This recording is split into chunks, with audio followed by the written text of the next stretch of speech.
அனைவருக்கும் வணக்கங்க.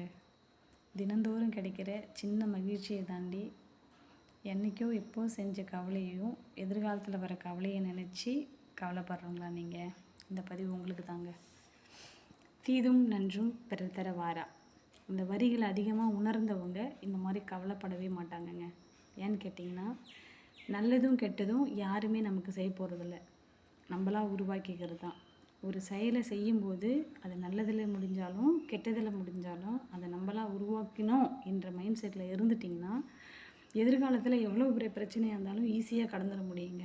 ஏன்னா இதை நம்மளாக உருவாக்குனது, அதுக்கான பிரச்சனையை நம்ம தான் ஃபேஸ் பண்ணணும், அந்த தைரியத்தை உண்டாக்கி நடக்கணும் அப்படின்றது டே பை டே அவங்க மைண்ட் செட்டில் வச்சு கரெக்டாக போயிடுவாங்க.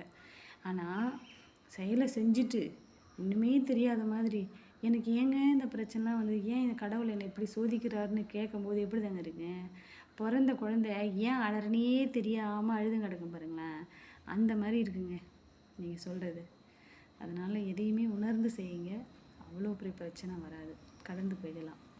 நன்றிங்க.